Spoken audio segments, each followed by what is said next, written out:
You have your little, you're on. Great.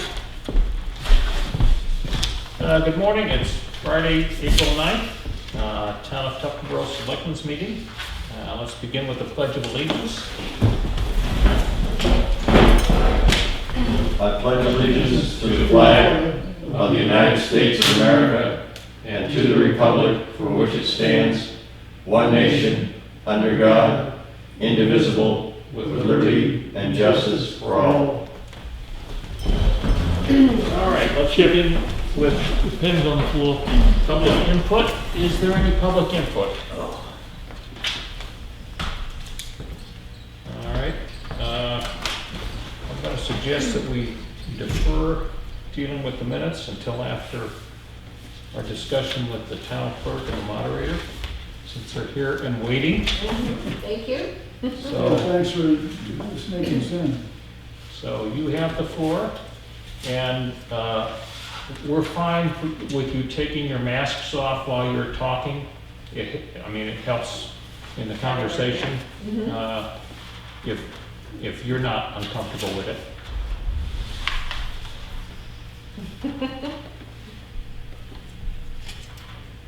That's the problem, there's no glasses for.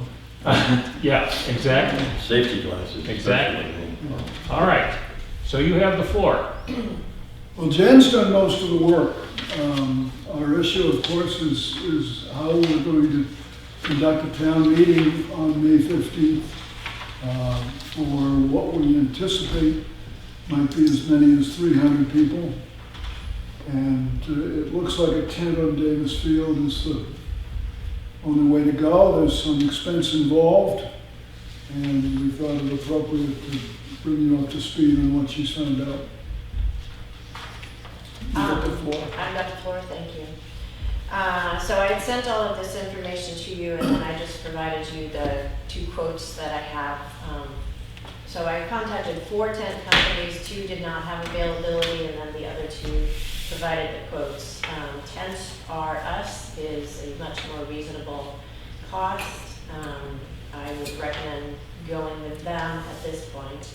The initial quote I got from Lakes Region Tent and Event was for 400 chairs. They were set up with 2 people, 3 feet apart to provide for social distancing. That's why there's a quote for a 60 by 120 foot tent. When I got that price, I was like, ooh, 5,500, that's a lot. Was the possibility of just putting 400 chairs in a tent, and she then provided on the bottom of that quote the smaller tent of 40 by 80 feet, which would be 2,200 with them. When I spoke to Tents R Us, she did quote me the 40 by 80 for comparable quotes, and their price is 1,100 rather than the 2,200. On that quote, underneath there are larger tents, so we could expand the spacing. The largest one they have is the 60 by 90, which would be $1,700. They would bring the chairs and set up. That's the $800 fee. Their request that we fold and stack them at the end. I did ask the school if they would be able to do the chairs, and they said yes. But again, setting up the chairs in the gym as compared to in a tent on the field, that's a lot more work. So I don't know if we would want to consider just having a tent company do the chairs. So You have some money left over from. I do. We had got a grant last year for $5,000, which we did purchase the laptop that we used to tabulate everything. Thank you for that. So that was $878 with the laptop and the software. So we do still have money left from that grant, so about $4,100. So you have enough money from the grant to cover anything? Yes, if we went with the If lower we cost. potentially- So just looking for your thoughts and how to move forward. So you had done some calculation about who showed up in the last few years? Yeah, and basically what was, I tried to just look at what the articles were and what was going on at that point. Jen also contacted Kyle Williams about the sound system, and did he have any problem setting up a sound system out of doors like that? And he felt quite confident that he could put together a sound system that would be adequate. And the school just asked that we would probably need to go and review it with Kyle to see what is needed out there in order to make a plan. And then, So your recommendation is is working with Tents or Us, is that right? Yes. And for the 60 by 90 tent, is that what you're thinking? And that is really up to you. It's, you know, we can fit 400 chairs in a 40 by 80. Again, we're just gonna be a little tighter. I guess it's just how comfortable do we feel with people, you know, right next to each other. With the 60 by 90, it would just give us a little more room to space out, and it's a $600 more. There's only, it's a $600 difference. We've got the money without tapping the taxpayers. I would be inclined to favor the larger tent and wider spacing. yeah, Well, we're shooting in the dark because we don't know what the Right. what the state's guidelines are going to be on May 15th. Right. But my thought is we want to err on the side of caution so that whatever we do is consistent with state guidance at that point. Right. So the larger tent seems to me to I agree. I think so as well, and it may actually encourage more people to show up, which is always a good thing. Right. Well, and that's the other big variable, is we never know quite how many people are going to show up. Jen went back over the town reports, and we've seen as many in the last few years. We've seen close to 400, or as few as 100 and so on. Right. 42, I believe it was 142. Right. Yeah. Well, and it's interesting, because I know there's been some concern about moving to Saturday, that people wouldn't come, but there was the one back in 2014. I mean, obviously, the library was a talking point Right. at that point, but it was moved to Saturday, and we had 600 people. Well, and then the fire station, that was a vote, and there were 622, because Yep. again, we can have that hour open at voting, that people can come in. Mhm. We did do a secret ballot, which would be my question if we are thinking of doing that, but so I need to be prepared for that. we do have a secret ballot item on the warrant. So yes, we're going to be doing a secret ballot Right. unless when we get to town meeting, table that article and don't do it. Right, As it stands right now, we're going to be gathering ballots and going through that whole Right. process. Mhm. And the second amendment, only the first article requires a secret vote. Right. And then we can postpone action on the second article until the results of the first Yep. article. Yep. All right. so should we be looking at, I mean, I don't know how you're gonna get 400 people in this tent and still have room for well, that. there was, I did not include it, there was, I don't know if I have it with me, there was a drawing that the initial board had. That's the social distancing one. And this drawing does have 400 chairs, and then, I think they show a dance floor, but space for a But table. there's, yeah, This is again a 40 by 80. If we add, to move it up to a 60 by 90, we'll have. right, no, more it's space. the 36 square feet of distancing that makes the math go away on it, because if you're keeping two people Right, and then 6 feet to the next two, and 6 feet that way, and 6 feet that way, pretty soon. Yeah. So Yeah, keep in if you mind wanna that the do that. guidance is mask when you're not 6 feet. Right. So, Yeah, the guidance, if we're wearing masks, we don't have to be 6 Okay. feet. right, Social so, distance. you know, going So- with something intermediate in terms of spacing. with- God damn it. Don't kick that. Is that me? Yes, it was. Jeez. Feel it. Oh, Whoops, I unplugged it. Yeah. I'll try and write myself a note next time to bring an extension cord for it. Yeah, I'm not sure where that goes. Yeah, So that goes in. other end. Right in here. Right, hole. Is he qualified to handle the electronics? No. Jen? All right, All right. So we need to get back to the topic at hand. Probably contact Tents or Us and look at a small tent as well.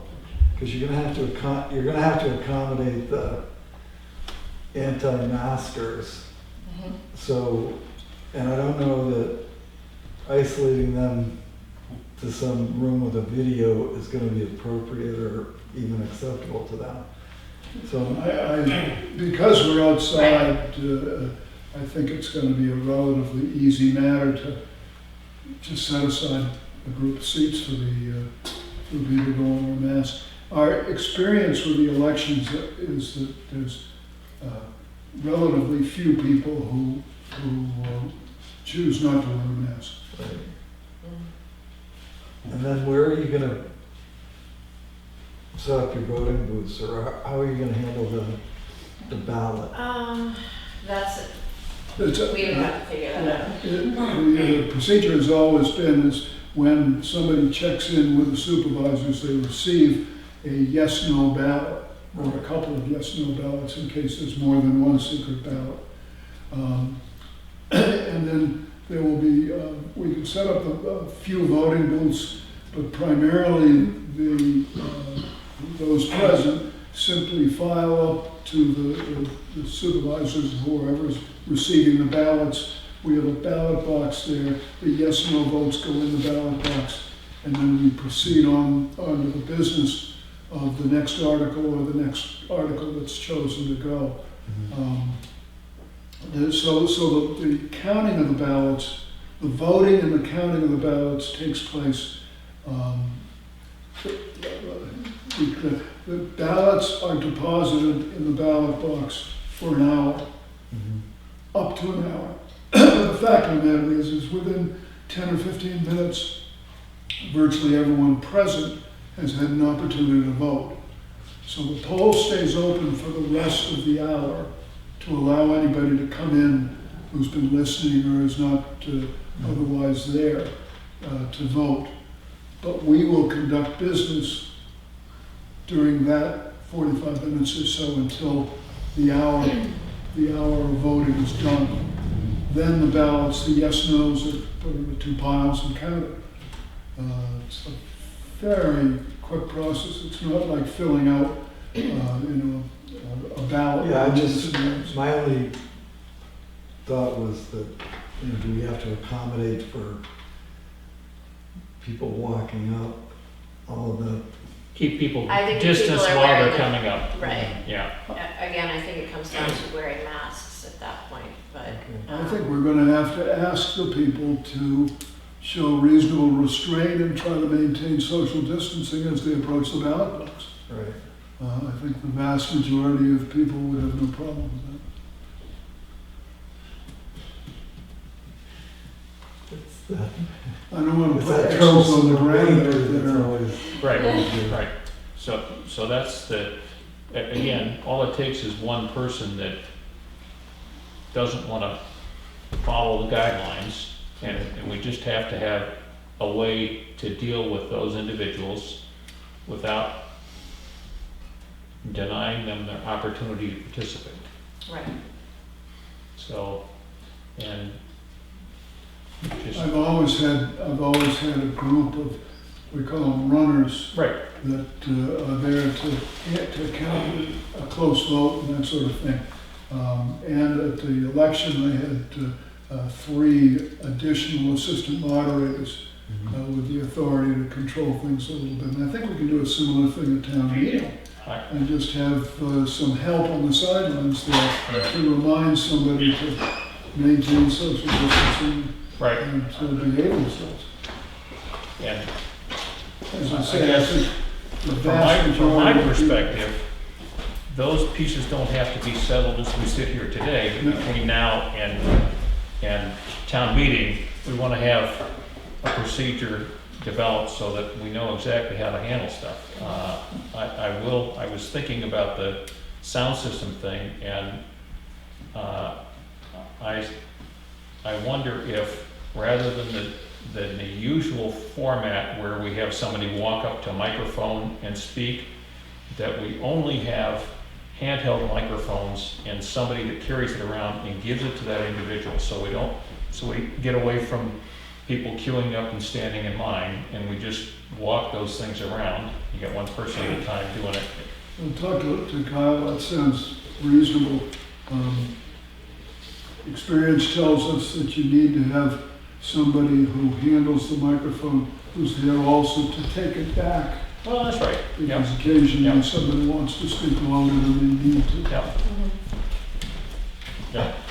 All right, so, any further thoughts? So how much, you don't know how much money they have, right, Jen? Just grabbing my glasses and stuff. All right, so we're talking a 60 by 90 tent, right? And they quoted 400 chairs, and plus, load delivery, setup, takedown. So we're talking, 2660. Yeah. That's what I can. We Okay. add $600 to Yeah. that $2,000 figure. right. 2660. Well, I'll make a motion that we have Jen contact Tents R Us and spend $2,660. I'll second that. Any further discussion? All in favor? Aye. Opposed?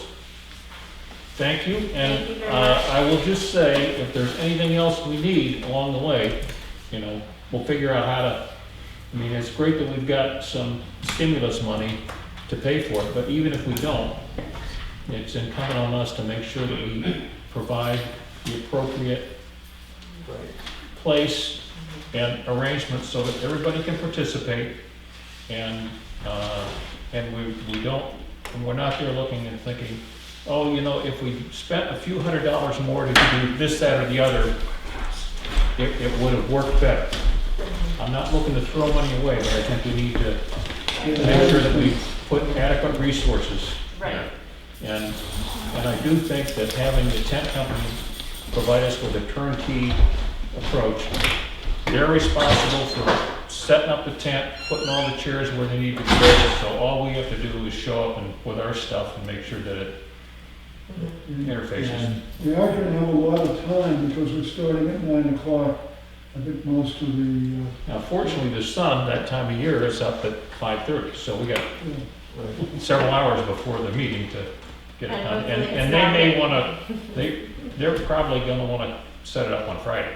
I They would certainly hope they so. set up Thursday or Friday. Yeah, And then they don't take it down on Sunday, they would take it down Monday, I believe. So I'll Right. contact the school. just let them know the field's not gonna be available for those few days, sure. Anything else? Not yet. All right, We'll keep you posted. thank you. Thank you. You. Good job. Thank you. Vacation. Thank you, I will. I hear it's gonna be pretty hot for us. It's supposed to be 90 on Saturday. That's great with me. Not Not a guy. All right, say hi to the Tessie Ace. Thank you, I will. All right. Dennis, come on down.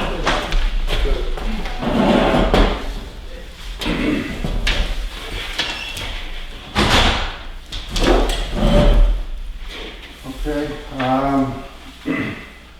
starting to get some sponsor money back in. We got two really good donations, $1,000 each, one from Lumbering Tree and Maxfield Real Estate, so I was pretty generous, I thought. So hopefully we start getting some more into at least, break even with the concerts. We're getting a new sandbox up at the central school. They were unhappy with the size of the one that's there. So the gentleman that actually donated, I think they're like tree stumps. They have the outdoor classroom up there. They're gonna actually make a bigger area with those tree stumps and make that the sandbox, so that's good news. I met yesterday with Jim and Kerry on the mooring application. We were down at the beach. While I was waiting for them, Fran, is it Lassie? Yes, Lasse's Yeah. close enough. Yeah, I was picking up the beer bottles and he drove in and we had a pretty good conversation about the mornings. Kind of, maybe at first, he's really the only abutter when you think about it. I thought he was against it, but I think he kind of came around a little bit when we talked about the kids program and stuff, so. He was there, he met the two gentlemen from the boat museum,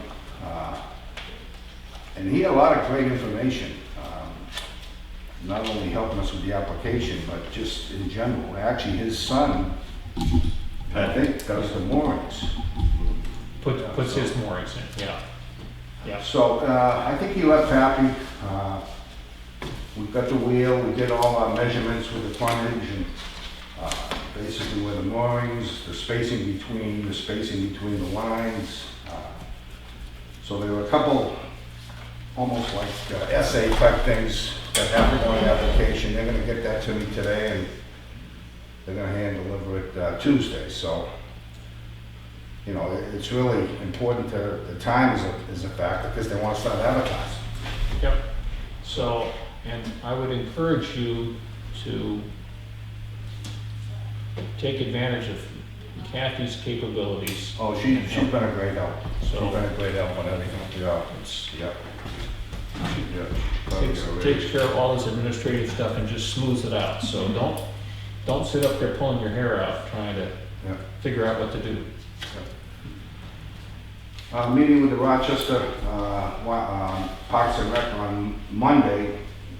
They got a whole new swim program for the lessons without using WSI, so hopefully that's gonna turn out okay. We're all set with the Lake Coast, the application's been in. I believe I got 2 workers right now signed up. Our cornhole, we started I'm not the best carpenter in the world, by the way, but we started sawing all the wood for the cornholes. There's 12 of them. We got the bean bags delivered yesterday, so that's ready to go. As far as maintenance goes, we do need some work, both on the playground and the beaches. It seems like there's a lot of potholes as you're coming into the beach, and I'm sure that was from the summer with everything else. They did do a little damage at the end of the ramp, but it looked like they tried filling it in. Not sure who did it, but one of our parking stumps where they take the section out to get down the ramp, it must have been hit because it's all shattered. So we're gonna. So that sounds like a typical year to me. Typical year. This is not the first time since I've been on this board that we've had somebody run into it. Yeah. So, Yeah. I mean, we can fix it. I mean, a little upsetting that they leave all the beer balls and stuff all around. You'd think they'd have enough sense to at least clean up after themselves. But anyway, we do get some work. The one rain garden, which is as you're first coming in, looks like that's been kind of run over pretty good. So I'm not sure if that's going to come back. As far as the playground, millions and millions of these. I have them in my yard. These little nuts. It's almost like being on ball bearings. So we got to get some rakes up there and start cleaning that up a little bit. You know, we gotta get the Jim Beam with the swim lines. Of course, we've taken over the 20-mile bay swim lines. We'll have to do that this year in addition. Let's see. Oh, we got a paint class scheduled April 22nd. We get that Old Home Days meeting April 27th. People that are interested, certainly we welcome their presence. And we're gonna welcome Guy to our meeting on Tuesday, being our representative to the Parks and Rec. Looking forward to it. Okay. And that's all I have. Great. Okay? Yeah. Gentlemen, anything else? I'm good to go. All right, so the only thing that I know you mentioned making the cornhole boards. We do have skilled craftspeople that are retired in town that Yeah. are always looking for projects to work on, so. Yeah. Bob down his gonna help me. I got the 12 boards and they're all pretty square, and I cut the 2x4s, but as far as putting them together and cutting the hole and maybe sanding them and stuff, we need some help there. Yep. I'm a good painter, though. I can paint. All right. Thanks, Dennis. See you Tuesday. Tuesday, okay. I'll make sure those cornholes are built to regulation. And then have to go up ladder of international cornhole throwing. Yeah, These are the qualifications. so, I still throw horseshoes. I don't know. Let's just not get into beer pong at this point. Right. All right, so let's move on, move back and do the minutes from Monday's meeting.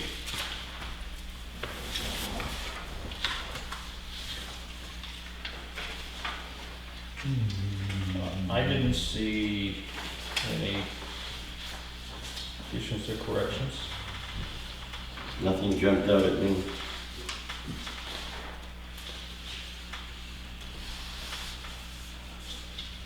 Yeah, I'll move, we accept the minutes. I second. All in favor? Aye. Opposed? All right, and Is we that- also have Yeah. non-public minutes.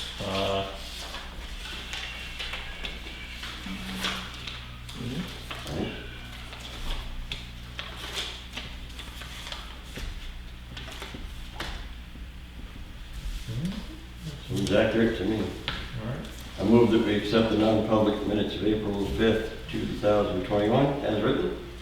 I'll second. all those in favor? Aye. Aye. Opposed?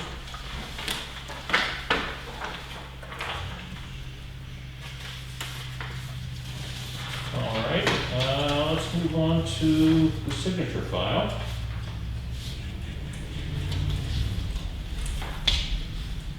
So, first thing we have, and we already don't, I'll just hand this to you.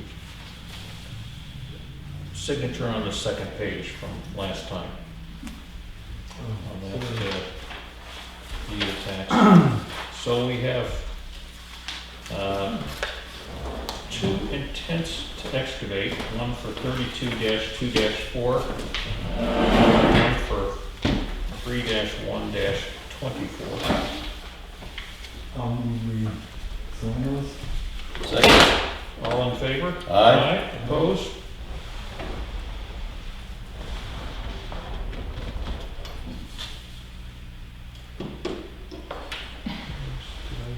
Today's what, the 9th?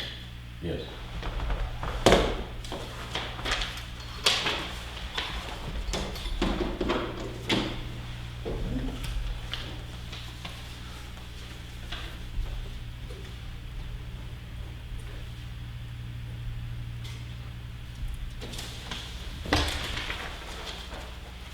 And we have a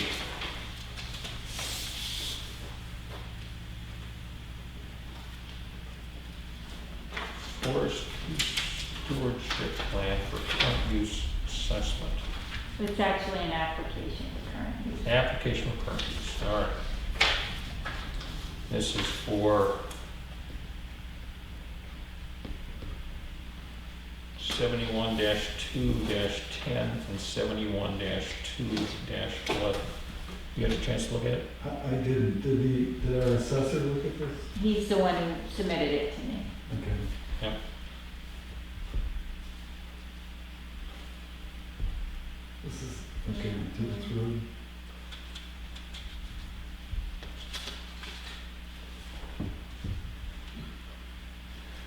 Well, I'll move that we sign it. Okay, take a look at it. All right, do I have a second? I'll second it. All those in favor? Aye. Opposed? Next, we have Cobra relief, premium relief, acknowledgement and election form. So. And we already voted on that, correct? Or did No, we? this is new according to Diane. It's, what it is if any of our employees have to leave work and go on COVID because their insurance isn't carried over, then this plan from the government would pay for their COBRA. But nobody has left that has benefits yet due to COVID. Right, I mean, we did have some people that left, but they weren't on benefits anyway. And, so it's up to you if you wanna sign it. It's good till the end of December according to the federal government. So Diane submitted it to let you decide if you wanna sign it or not. But one of our people would have to leave and go on COBRA, and then they would assist. okay, so what, do we have any downside associated with it? I guess is what it doesn't sound like it, right? No, and it's just, I don't think we'll use it, Yep, but you just never know, I guess. You know, someone in someone's family, who knows?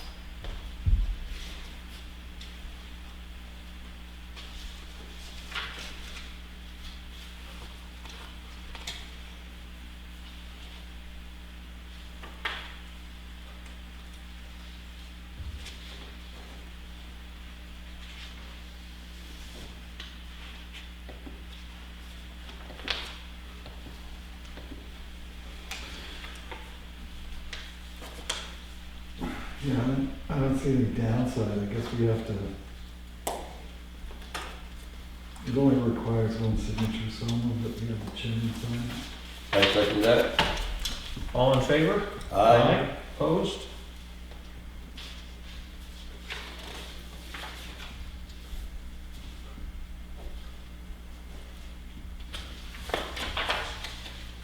All right, and next we have an application for tax abatement for 52-3-34 and 52-3-43, 52-3-82. So there are three of them in here. And The assessor is the one who processed And it, it's- and then Jackie and I did the calculation. Okay, so these are recommended by our assessor. they are recommended by the assessor. Right. And I'll make a motion that we sign. I'll second. All those in favor? Aye. Opposed?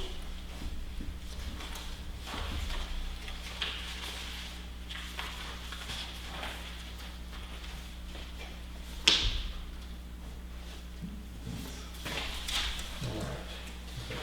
This stuff where it needs to be.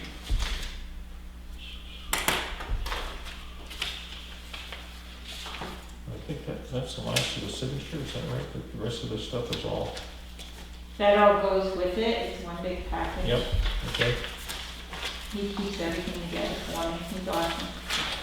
Thank you. Almost bypassed you on that one, Guy, I apologize. I was going to speak if you hadn't moved quickly.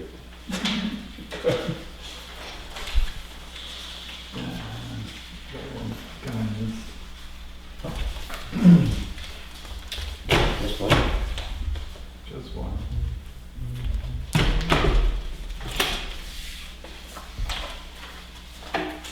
Slide that back over to Chip, please.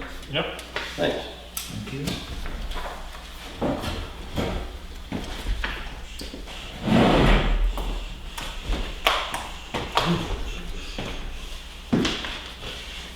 So efficient. All right, I think that's all we got for signature. So, move on to action items.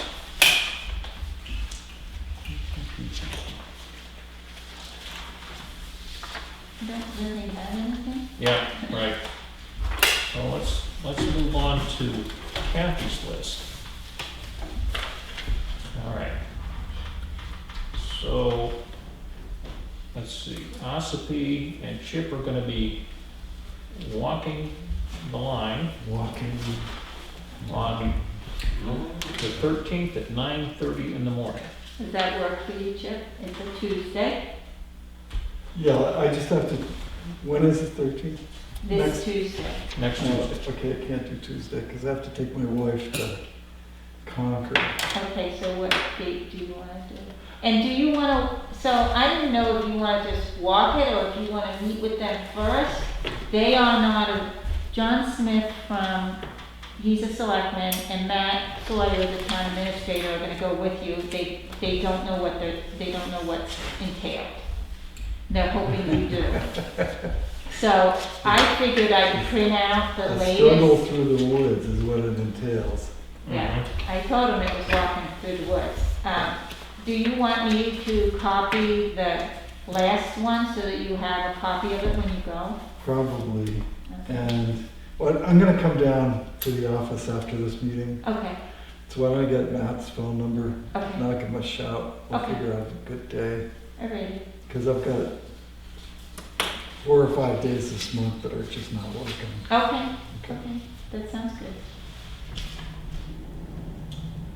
And Will Pearl will get back to me. Yep. That's not too long. Don't call them, they'll call us, right? Mhm. Yeah. So, all right, next item, we had asked Diane to come in and kind of go through this, with the disallowed The IRS. IRS thing. She was not available this morning, but provided some written comments. And basically what happened is she went by the existing instructions for the Form 941 that she used and didn't see anything in there that disallowed it for governments. And it wasn't until later that she went back and researched and found that that was an issue. So all of this stuff is right here. I don't know if you want to take, and we can have her come and talk to us, or, Well, as I said, I'm gonna go down to the office after this meeting. She's So not here. When I review that, yeah. So she's not in today. right. Yeah. All right, get a report from a transfer station supervisor of somebody dumping trash at the transfer station on Easter Sunday, or apparently on Easter Sunday. Wasn't there on Saturday, when they closed, and when he showed up on Monday morning, there was a bag of trash, on the concrete pad next to the compactor. So, and of course, what happens when somebody leaves trash happened there, which is the animals got into it, and then it's a big mess everywhere, so. And then it becomes Alice's restaurant. And Yeah, at the exactly, At the bottom of the pile of trash was a receipt with some name on it, so I think that they've got a little evidence of yep, who. Seems like it's in the hands of the police department this time. Right. mhm, See what happens. exactly, yep. Littering. Everybody moves away. Yeah, yeah, exactly. So we also have Phil's update on the plan. We had some questions when we met on Monday about why some of the issues weren't, or the things that we discussed hadn't been incorporated. So this plan is not the final plan, but it's close enough that USDA can give it its stamp of approval.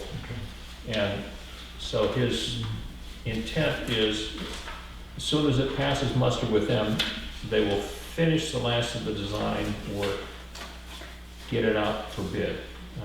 And he asked in this email that just received this morning, please confirm what date you will need to have the contract proposal from Cobb Hill.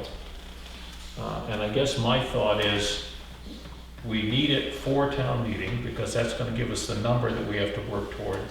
And it may be advantageous to have it a day or two before, so that Jack can tweak the financing Right, alternatives. So, right. If we could have it the Monday before town meeting, is that possible? yeah, if you could let him know that we would like to have it that, whatever that Monday before the 15th is. I believe it's the 10th, and I believe I know that because I'm going to be out of state on the 10th and won't be able to attend the Monday meeting. Okay? However, you two members of the board have been on, obviously an integral Yeah. part of this whole thing. I don't think my attendance is totally necessary. No, I think all we're doing is trying to tie the numbers up at that point. It should be It's not just as if fine. we're gonna make any adjustments. Right. There will be multiple Mondays between now and the late September that I won't be available. Hopefully no more than a half a dozen. All right, well, and Jesus. maybe, maybe we need I haven't to, missed a meeting in 4 years. maybe we Wait a need to, while. Shame on you. maybe we need to look at some alternative meeting dates. I can So, bring a schedule in. yeah, all right. So if you'll tell Phil we would like to have it Monday, the 10th of May, that gives us a little bit of wiggle room if, for some reason, but we just want to have our numbers and the whole act together, so when we stand up at town meeting and talk about it and make any changes we need to in the articles, that we're not scrambling to. Yeah, payments, tax impact, and Jack may need a day or so to get I was that. gonna say, do you want me to email Jack and ask him when he needs it by, so that he can have it ready by? Right. Yeah, sure, that's a good idea. Yeah, Now, the bids that he's putting out are just estimated bids. We're not awarding anything. so my understanding is we're gonna end up with bids to, that are gonna be firm bids from the contractors. We're not, anything we do in terms of selection is, in terms of award, is based on vote at town meeting. No, I appreciate that, but Right. all I'm thinking of is how extensive, I mean, is he advertising this project now? Is that Yes. what the plan is? Yes, We're gonna- So think- anybody that I might know in the industry, I can inform them that that's kind of that's, yes, and, so that would probably be good information to get from Phil is, his projection at this point as to when the project is gonna be advertised, so that we can make people aware of it. Right. And it's, we still have to be involved in the selection. Exactly. So there's gotta be a point in time. So If it's ground ready or shovel ready for the day after town meeting, then we need to be selecting a couple of weeks before town meeting so that we know what's going on. I mean, I guess Phil needs to tell us, he needs to give us a timeline of this process that he's looking at for establishing the price with Cobb Hill. And I guess we have to remind him that Cobb Hill isn't gonna decide who builds the city. We're gonna decide, Okay. so. I hope that doesn't throw a wrench into it, but. It's And tight. there is one more, oh, sorry, go ahead. That's it. There is one more thing, if you saw from Adam about, I haven't gotten to that yet, about the, sorry, yeah. I forgot to put it in my update. Yep, so last Saturday, Sunday, I think it was the Saturday. engine in, engine 4 quit working. So that unit is now in Portland, in a shop. And when I spoke with Adam the other day, he expected by today that they would know what needed to be done. If we're talking about a replacement engine, or a repair or a rebuild. The thought is that it may be $30,000 or more to get it back operating. So I guess, did you see this Yeah, I email on did. this? Yeah. I'm waiting for the next shoe to drop. And, I mean, is the engine completely pooched, or is there? Well, that's what the shop is investigating at this point. Yeah. Is to, So it doesn't need a short block, doesn't need a complete engine, what does it need? right, And what's the final cost? right. I mean, if it is $30,000, then we need to know pretty quickly, because we're gonna have to come up with 30 grand somewhere, Yep. That's right. so. Yeah, we need a longer discussion with the fire chief, so. Well, and when I spoke with him the other day, he's gonna, as soon as he knows, he'll let us know what, Right, I checked my email before I came in, and Yeah. I hadn't had anything. yep, so we may be meeting here again next Friday just to talk about Yep. that. yep, we may. All right. All right, Tyler, good morning. Good morning. Great. Welcome and thanks for coming. Yeah, well, I tried to kill a couple birds with one stone and a couple other things to do at town halls. Oh, good. Yeah. Definitely enough birds out there. Yeah. Hi, I'm Tyler. Yes, I'm Guy. Yeah, congratulations. Thank you. Your father and I are reasonably close correspondence. Oh, yeah, yep. Good. Well, you guys invited me here. I know I talked to Kathy about kind of status, and again, I didn't want to sit idle. I didn't want to be sitting idle on stuff if you wanted me to move on things, but I understood that there was some, you still are waiting to see towns. So, yeah, so town meeting has been pushed off to mid-May. So that means in terms of new spending in 2021, we're not gonna be there for another 5 weeks, 6 weeks, whatever it is from now. When we last talked, you were gonna approach the complete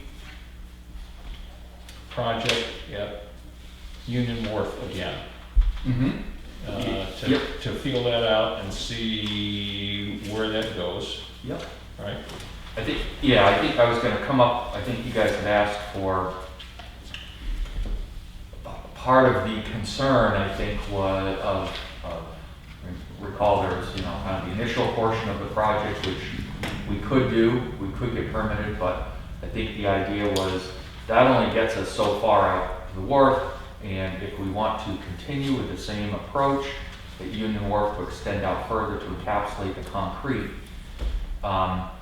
would it make sense to do that at one time, because cost-wise, you got the contractor mobilized and Right. permitting and so forth. And so I think you guys had asked me to figure out what was the incremental cost difference if we split the two projects out and present that to the state as a, basically yet another reason why they're hesitant. They're okay with the first part, but they're hesitant on the second. And cost being a factor in all these things, whether or not, how much that kind of penalty of splitting the two projects out. Right.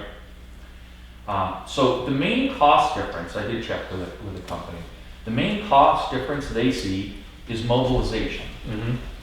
So the additional cost for mobilization of their equipment would be $14,000. The earthwork component, because that's the sheet pile guy, he has earthwork, a site work contractor. I've tried to keep these things separate for this portion of the project, knowing that there's plenty of capable contractors around here most of the sheet pile contractors are from Portland, Maine. So they're either bringing someone who's a longer mobilization. So the cost to mobilize earthwork, if you sourced it locally, might be another $5,000. So say around $20,000 would be the penalty of, when you figure setting up erosion control and some of that kind of stuff. That it would be the construction cost penalty. The cost penalty for the town in terms of doing a second permitting effort is probably about $5,000. So I think that would be something to be presented to the state, that we're going to pay $25,000 additional just because at this point the state hasn't seen enough deterioration of the concrete in their mind to say it's catastrophic and needs replacement.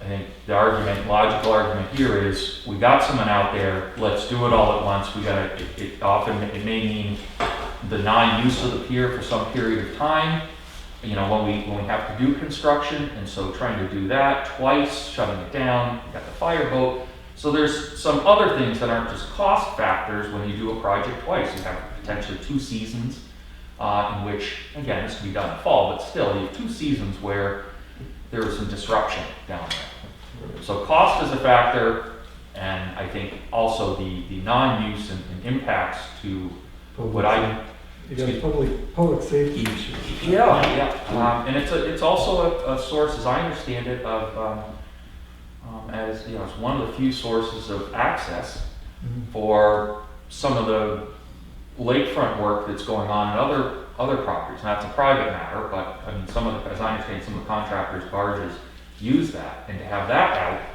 because you might still on the weekends when the projects, you might have a window when the work is shut down, but you won't be able to get anything loaded on barges. So there's an accumulation of kind of burden of spreading this out over 2 different construction seasons. Yep. So it is not, I guess, we're not talking double the cost or something like that, but I think it bears reminding the state that it's not just a cost factor. There is something as a town. A town is different from a private individual or a private homeowner who's not around to see that burden. When a town, you have to, obviously one of the reasons you're repairing this is because it's a popular place and gets a lot of use. Right. And when you can't offer that for 2 years, that's a cost, and that's a cost. So remind me the magnitude of what we're talking about in terms of total costs on the project. For union work? Yes. Okay. Exact numbers.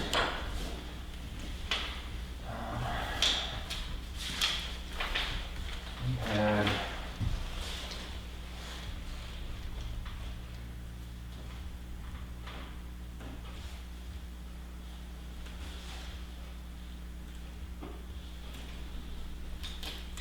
so sheet piling, the total cost, if we do it as one project, was $180,000 for the sheet piling, including both those pieces. On top of that, we have some earthwork costs, which again, depending on how bids come in, but I think we could maybe be a little more competitive than him bringing in his folks. We'd probably be looking at another $40,000 for that. Okay. So total project around $220 is what I'd say. And that includes the $20,000 worth of mobilization, is that right? Well, you wouldn't incur that. That would be, again, that's if you do the whole project at once. Again, but The initial mobilization, yes. right. Yep. So, but it's always there, whether it's Oh, yeah. right. So it's just if you mobilize twice, you got that same 20 twice. Correct. Yeah. The 180 does include that. So I guess, if we're looking at splitting it out, and the incremental cost of 25 grand, just for the pleasure of starting the work, that's 13% of the total project cost. In other words, 220. Or 245. Gets it done. Yeah, to get it done. All right, so what's the best way, in your opinion, that we proceed from here? Do we pen a letter off to the state? Do we lean on you for your relationships to have discussions with somebody? I have tried to use, and, you know, again, forgive me repeating myself a little bit, but I've tried to make a convincing argument as to why that second portion needs to be done. And I think because of the underlying issue that in the 1800s, the town never sought to obtain from the governor at that time permission to build the wharf, which apparently was a law back even then that you could, that the state owns the lake. Because of that sticky issue, I think that Rainey Pelletier, who's head of the water division, feels, or that portion of water division, feels that he's trying to do us a favor and not have to go through a long drawn out process with that initial piece. But trying to do it, he feels, I think, that he'd be sticking his neck out, justifying the concrete portion, enveloping the concrete, the further out concrete portion. I think he feels he's sticking his neck out in giving us permission to do that. I tend to think that we have one last effort with Rainey. If not, then I think what we do is we anticipate sending it in and having an appeal. I think the average person looking at this, even if we have to go to governing council, I think that would be the best audience, frankly. I think the audience of governing council will say, this makes sense. Do the whole project. Well, it doesn't make any sense logically, although the state of New Hampshire operates this way, to wait for something to fail before you fix it. That doesn't make any sense. Just crisis management. The other element that I think you need to stress when you're talking to Rainey is that we've got people that are living on the islands who don't own condo docks. Their only access to their property is by boat. You keep their boat out there on the island, and then they drive in and they park at 19 Mile Pier, go do their shopping, and then go back out to their island. Those people aren't going to have any access to their property. And if you do it twice, they're not going to be access. During construction, I see what you're saying. Yeah, during construction, that addition, yeah. So, and that along with the fire group, and we can do a study of what the response time to the major housing areas on the islands are from Melbourne Bay versus 19 Mile Bay. I think you're going to find some houses, the fire chief would probably tell you there's some houses that would burn down. Yeah. So it's a public safety and a public access issue as well. And as far as the 1800s is concerned, he's totally wrong. The lake level was not high enough to have a pier there. Until it was like That was the 1870 something. road. You know, it wasn't until the Winnipesaukee Woolen people pushed the dam up that the lake level rose. But I'm not going to blame our ancestors for something. No, it's. But I think if we went to the governor's council or went some other appellate process, we might be better off. Yeah. Well, I guess this gift that he's given us for this first portion, I could see that if that was all that was needed, and you're happy with that, that's perfect. We move right forward with it. We could have done that a while ago. But I do see this additional area. It may be that not going to governance council is not so much of a gift in this case, and there isn't really necessarily a cost. There'll be some legal if we are forced to obtain what's called a grant and right. And the state may ask for compensation, $1 or something for that. But this is not, it's not as if the town is looking to expand the wharf or, we're not occupying you. This is just maintenance. So, you know what, maybe it makes sense to go to governor and council and get this thing cleaned up once and for all. So, as our needs change, I think our strategy changes a little bit. And so let me ask him again, now with this information, if you guys are okay with it. Let me talk to Rainey and say, listen, here's the deal. We're going to apply, we're intending on applying for that additional area. Here are the reasons why, here are the costs, both actual monetary costs as well as inconveniences. The intangibles, yeah. And, you know, what do you say? If not, we are okay going to governor and council to obtain this. If that's kind of the holdup and you feel that you could only kind of bypass that initial piece, maybe we don't need to bypass. Maybe we just need to go through the process. And I think, again, that audience would understand the logic and not feel so hamstrung by DES's rules, which disincentivize certain things. It's, and I have a problem with the logic of Concord most of the time. But since the 1800s until today, the state of New Hampshire and in their vehicle of the Department of Environmental Services have looked at every inch of shoreline on Winnipesaukee dozens, if not hundreds of times. That work's always been there. So they must have, at some point in their long history, accommodated for the fact that there was a wharf there. Well, we know that wharf long predates the DES. Right. So. Yeah, so when you know, they made their when- initial Right. mapping or whatever it was, I need to move that table. There you go. All right. I'm gonna put Guy over here, he can take it. Yeah. So anyway, when they got their initial charter together of what they were controlling, that work existed. So I mean, I'm really confused about why it doesn't exist today. Well, Well, I think you're right. You ask him one more time and see what he has to say. And you gotta know that, my gut feeling is that we go to the governor and council without his recommendation. And that makes it a little more of an uphill struggle. It does, because there is supposed to be, the governing council, even they don't have the final word. This recommendation for a grant and right, or this issuance of a grant and right, has to come with a recommendation of DES. But again,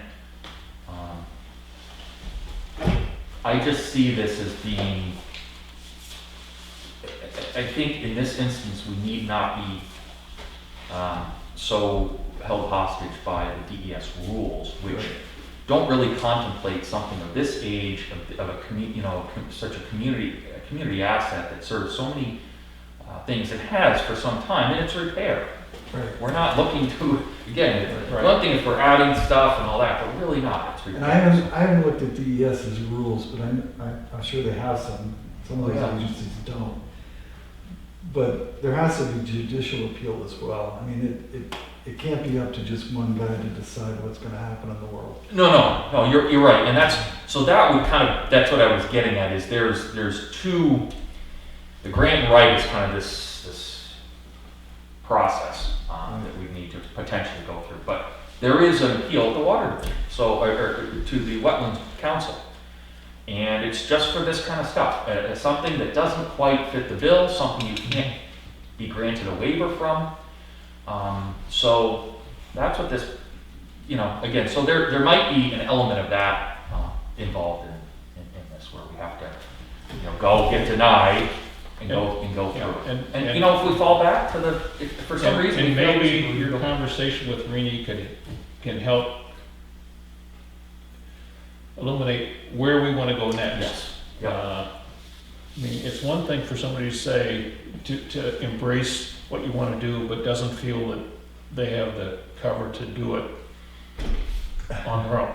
Yeah, yep. And, Well, he may feel that he's limited, Right. and so let's, I think as I understand it, you guys are open to a process that, let's go forward with common sense logic and not be so limited, so Ray, we understand you may be limited, right, but let's try to move forward. Right, we've already limited our impact. Yeah. We haven't widened it, which was our original idea. yeah, We brought it back to their, 6 inches of impact or whatever it is. On average, that's the other sheet pile, this is zigzag, so Right. they're willing to, yeah. So we've, yeah. in We've done what we can. we've given, Yeah. now they need to give a little Right. too. Okay, well, I'll talk to him on that, and then, so I guess one thing that I guess I have had a contract with you guys for that work, but is that then, if it wasn't expended, is that, Yeah, we encumbered it. Yeah. okay. So, We still have money available. okay, all right. It's set aside for doing that. Yep. All right. And we, So, and it looks to me it's about $16,000. Yeah, yeah, Okay, it didn't sunset. We okay. protected it. I'm not familiar with the town's budgetary. Yeah, no, that's fine. Okay, great, and then on, Lake Road and all that, again, that's out a little further, but, if Well, that's something that you guys, That's an article on the warrant, right? Right. To do the work on Lake Road. okay, So I think we're safer to wait until after town meeting to do that. And from my perspective, trying to spend any time now, getting some clarification and getting our process set going down the road on Union Wharf. I mean, I think we can work under the assumption that Lake Road is just a straightforward application and approval. Right.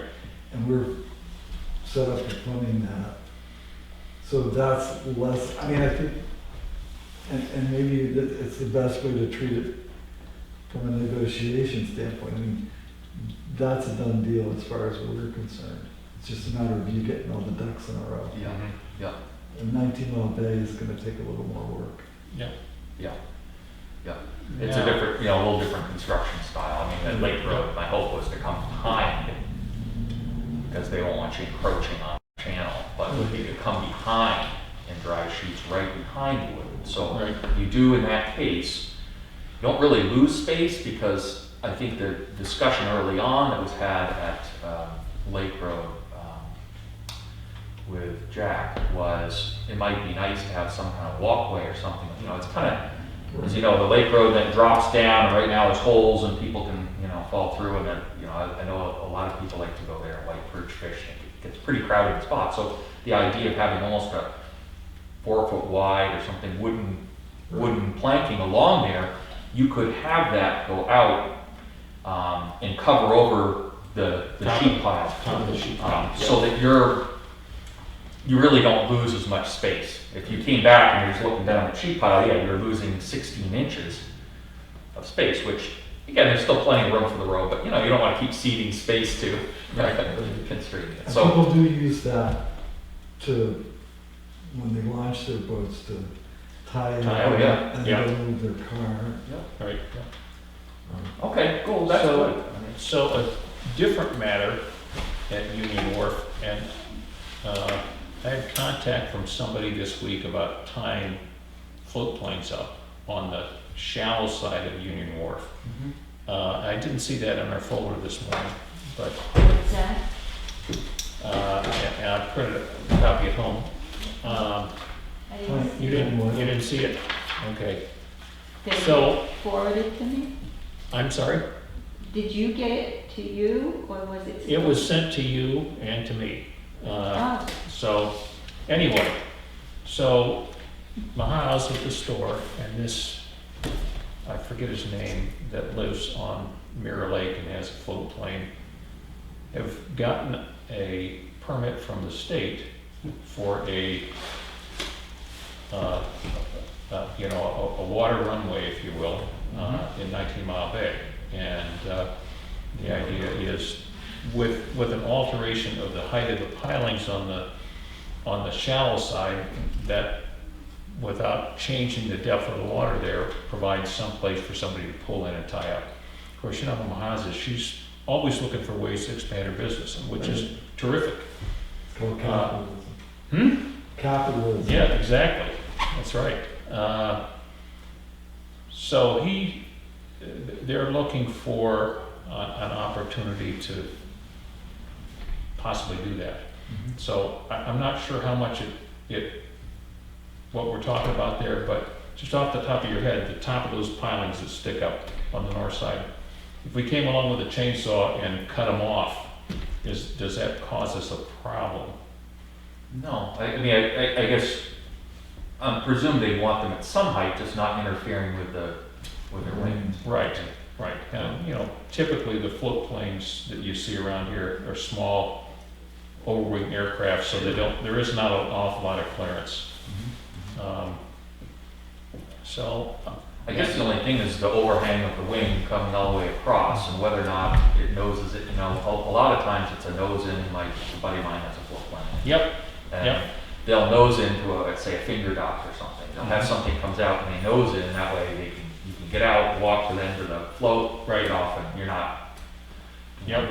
But as far as I think that can be easily accommodated. Mhm. I mean, I would still think you'd want something at a height so to tie up a small boat if needed.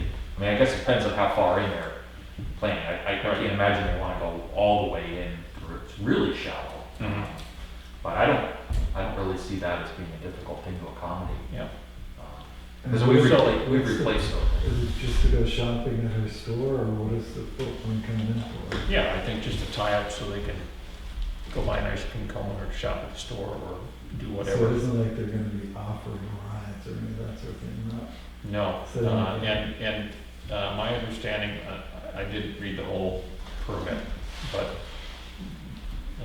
it's about 7 pages worth of stuff, but this is private, this is not a commercial permit. So this is, Tyler's flying his plane and he wants to put down and this area is available. And he puts it down there and they're looking for, you wanna come over and tie up to the wharf, use the store. You know, obviously this is not I'm gonna operate out of here all the time kind of thing. I'm gonna suggest that it makes sense to have this guy come talk Yeah, to us. whoever did the application needs to come in, I think, and talk to us. Right, I mean, would they ever consider landing on the beach? Is that not?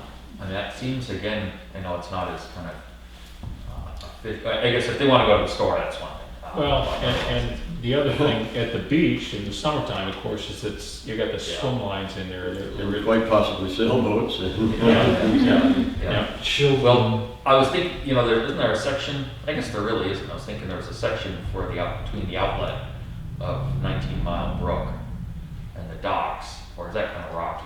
that is real rocky on that side, yeah. Really should. Yeah, Yeah. yeah, All right. so, I don't see it as an issue. You know, again, I think as far as the construction of the dock, I don't see that as being an issue. The intent would be to replace uprights yes, when we do Union Wharf. We would just presumably replace them a little lower. I mean, you can still get a rope around it. Mhm. You know, I think if you had a big tall boat, if you had the fire boat or something, it has a higher, you know, the beam, the point of attachment's up high, you might miss out, but no large boat's gonna be on that side, so that would be kind of an ideal use, I think. And, I think that my understanding from Jack is that's where a lot of the contractors have tied up in the past, on that side. I don't know if that's, no, Were there no, barges? no, it's because No? it's really shallow there, so. yeah, okay. It's, and you remember, that was one of the things we were talking about, Oh, is yeah. dredging there, and Yeah. like Reenie's going, that ain't happening, Yeah, so, yeah. Okay. Well, I don't see it as an issue. I yeah, guess. all right, so, It's more yeah, of an operation. so it would be good invite this guy, come talk to us. Okay. I mean, I scanned the information he sent me, but as is often the case, the devil's in the details. You know, he's thinking the pines stick up too high, so how much do they have to come down? And as you say, if you pull in like that, even in a small plane, you got wingspan. If that prevents use of the wharf while the plane is there, that's not a good thing. Right. Unless it was at the very, very end, maybe, you know, Yeah. it spins around and then it's the very end where it's, you know, I think it's kind of a unique usage, but I think it's more something, I'd say it's more in your guys' camp as to how they're going to use it Yeah. when they do use Yeah. a town facility than Yeah. so much a design. I don't see us having any. I guess the only thing I'd say is if there was a known location, would you want them uniformly all low on that side? That's Right. Yeah, there's no structural or functional problem I see. Yeah, okay. Anything further for Tyler? I think we're good. Yeah, Okay. thanks, I appreciate you coming Yeah, today. thank you. Great to meet you. Yeah. We'll see you again. Look forward to hearing Yeah, I'll let you about know. your ongoing conversations. Yeah, yep. All right. Don't know that we have, well, we'll go to correspondence here. So we've got email from Brian Ross on the Verizon tower at the highway garage, requesting that the road agent move some of the equipment he has stored at the back of the lot so that they can have access to do some geotechnic drilling at the end of the month. Wetlands permit by notification, and this is for, heck is it?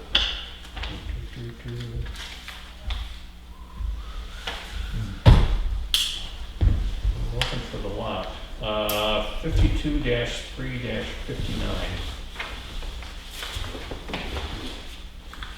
We have a community action report from Department of Revenue Administration. And this is just somebody notifying us that they're going around to verify She assessment. checks in on with me, tells me when she's going, Okay, and she has to report to us her activities. all right, so this is March 23rd that she visited. And And that's a ratio report that she does once she does visiting and all right, so, confirming the assessor's work. all right. So bottom line, I see all of the criteria in what she was looking for were met, correct? Which is what we want to see. Yeah. Staff from the library, that's all we have in the way of correspondence. Selectmen's update. Did I do the chief or we get? Well, you're here for non-public, Here for non-public. so, The only thing yeah. I would add is, and just to inform you, there was a fatal accident this morning, or last night, Oh, on Middle Road. on where? On Middle Road, down by the 345, near the shed with the flying beer cans. Yeah. There was an accident there this morning, Oh, my. so. Not good. Yeah, if you can bear with us, we'll Yep. get done with the rest of this stuff, and then we can The send only it report to I her. have since Monday is that I have started going through the non-public. I'm segregating, or my thoughts on the ones that need to be released and the ones that probably shouldn't. Right, So when you get to them, they'll be clipped in that order, and you can make your own That'll be helpful. Yeah. assessments. yeah, There was one that was a thumb drive that I got to get Wood County on. I don't know what the hell that's all about. But I don't know either. I was gonna plug it into my ear, but it wasn't gonna work. So- yeah, But I mean, it looks worse than it is. Most of what we have in there, or a lot of what we had in there was stuff that we already decided on. But I did review all of them. So okay, you'll see that they're open. You might want to have a discussion at some point about how we keep them. yep, It's a pain in the ass to run that, Well, I did do some research on it, and it doesn't have to be in the envelopes. and it doesn't have to be sealed. No, it's, Sealed when they is mean eternal seal, black. it's not available to the public. right. So I was thinking of putting Sealed them is in a a legal term, Yeah. like sealing of Yeah, like court documents, Just yep, a 3-ring binder would be great, because then you just go through them. yep, If there's one that looks like it should end. We yep, had a couple of contracts, I mean, the cell phone tower was a prime example, where we wouldn't put it out there, it was sealed initially, but we made a deal. you know, once the contract is done, it's a public document, Right. and so any detriment that would be afforded by having somebody watch the ongoing negotiation goes away, Yeah, so, so that's me. all right. The previous board had requested updates from our department heads. That became very valuable when I was questioned why there was no engine in the Mirror Lake Station. I was able to say, because Adam had informed us what had happened, and then I deferred any other information to the chief, and everybody was happy. Yeah. So Adam did a good job, and that system seems to work. Chief Shigura has given us an update already this morning, and that's all I've got. Okay, good. Is there any other business? Is there any Joe input? Yes, there is. Number one, I disagree with your assessment of the town meeting on May 15th. We have, I know some people don't want to wear masks, but when you and I go to the store, no matter where we go, you're required to wear a mask when you go in, okay? If you don't, no, it's like no shirt, no shoes, no service, number one. That's a comment I'll make. I've got my shot, so have you, we're hedging our bet, but, you know, these other people have to realize, you know, if they're gonna be carriers, we're not interested. Number two, does Davis Field have an electrical outlet? Yes, it does. Because I haven't been over there, so I wouldn't Yes. know. It Okay. it has its own electrical service for which we pay $35 a month or whatever. Oh, So it's, yes, so it's available. okay, fine. And last but not least, transfer station. A simple little camera for $100 and less with a little digital recorder.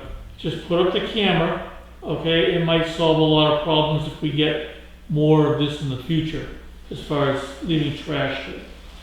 That's all I've got to say. Yep. So, and I guess my thought on that is that's something that we can keep in mind if it becomes Yes, if it becomes an issue.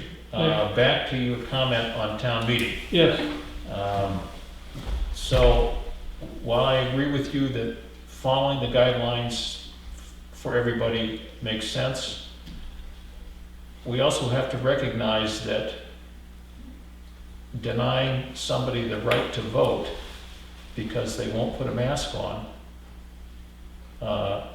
is not an option. we're not denying them, we're just asking them to follow the rules, that's all. Right, but one of the rules for voting does not include masking, okay?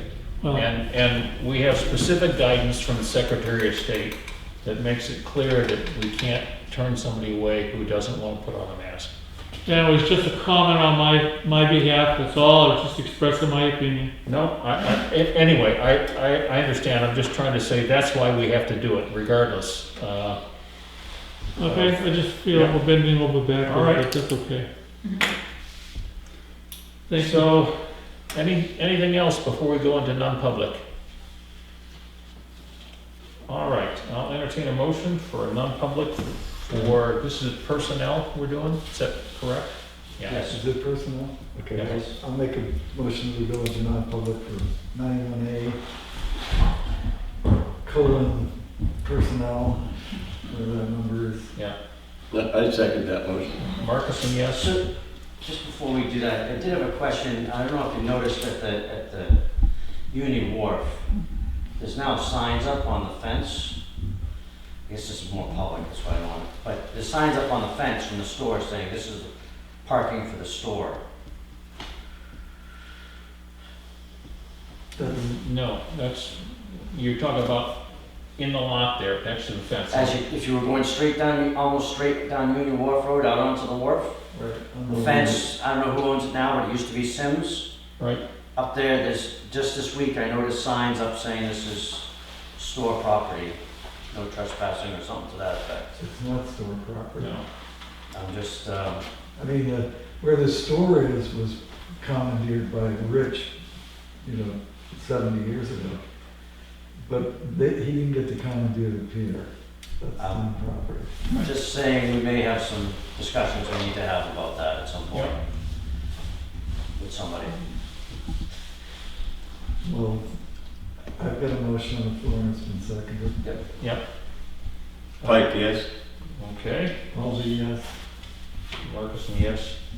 So we're Or non-public. into non-public. Thank you. Thank you.